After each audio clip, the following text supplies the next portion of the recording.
বাংলাদেশ কৃষি বিশ্ববিদ্যালয়ে ঘটেছে চাঞ্চল্যকর এক ঘটনা। গোপনে নারী শিক্ষার্থীদের অপ্রস্তুত মুহূর্তের ছবি তোলা, তারপর সেসব ছবি পাঠানো হতো এক সিনিয়র ছাত্রের কাছে। এই অভিযোগ উঠেছে কৃষি প্রকৌশল ও প্রযুক্তি অনুষদের এক নারী শিক্ষার্থীর বিরুদ্ধে। বিশ্ববিদ্যালয় জুড়ে এখন এই ঘটনাকে ঘিরে চলছে তোলপাড়।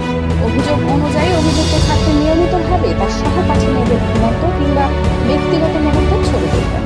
এরপর সেই ছবি পাঠাতেন এক সিনিয়র ভাইয়ের কাছে, যিনি বর্তমানে ড্যাফোডিল ইন্টারন্যাশনাল ইউনিভার্সিটিতে লেকচারার হিসেবে কর্মরত।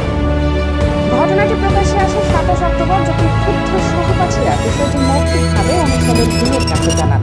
এর পরদিন 28 অক্টোবর তারা দৃষ্টান্তমূলক শাস্তির দাবি নিয়ে ডিনের সঙ্গে আলোচনায় বৈঠক করেন।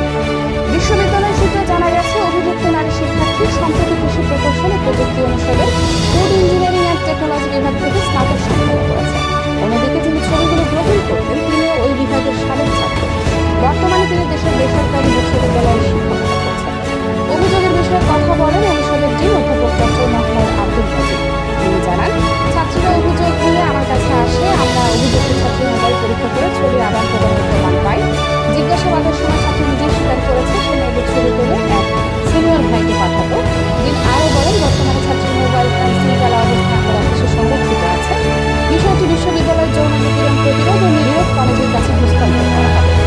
এদিকে অভিযুক্ত সিনিয়র ছাত্র স্বীকারোক্তিমূলক প্রতিনিধি বলেন, আমি মেয়েটির সঙ্গে দীর্ঘদিন যোগাযোগে ছিলাম। সে কিছু ছবি পাঠিয়েছে, তবে আমি তো সংরক্ষণ করিনি। কোনো খারাপ উদ্দেশ্য ছিল না, তবু আমি অনুতপ্ত। বিশ্ববিদ্যালয় কর্তৃপক্ষ যা সিদ্ধান্ত নেবে আমি মেনে নেব। অভিযুক্ত ছাত্রের সহপাঠীরা জানান, ইন্টার্নশিপ চলাকালীন তার আচরণ সন্দেহজনক করে তার নজরদারিতে রাখেন। পরে নিশ্চিত হন যে সে সত্যি মেয়েদের অপ্রস্তুত অবস্থায় ছবি তুলেছে। তারা বিষয়টি বিভাগের সূত্রদের জানিয়ে কঠোর প্রশাসনিক ব্যবস্থা নেওয়ার দাবি জানান। এই ঘটনায় বিশ্ববিদ্যালয়ের শিক্ষার্থীদের মধ্যে উদ্বেগ ও ক্ষোভ দেখা দিয়েছে। অনেকে বলছেন, এটি কেবল একটি ব্যক্তিগত অপরাধ নয়, এটি বিশ্বাস, নিরাপত্তা ও সহপাঠীর সম্পর্কের উপর আঘাত। বিশ্ববিদ্যালয় প্রশাসন জানিয়েছে, তদন্তে দোষ প্রমাণিত হলে অভিযুক্তদের বিরুদ্ধে দৃষ্টান্তমূলক ব্যবস্থা নেওয়া হবে, যাতে ভবিষ্যতে কেউ এমন কাজের সাহস না পায়। এই ঘটনা আবারও মনে করিয়ে দিল, ক্যাম্পাস কেবল জ্ঞান চর্চার জায়গা নয়, এখানে সম্মান ও বিশ্বাস রক্ষাও সমান জরুরি। Kaniz Fatema Soma, desk news, 0 TV.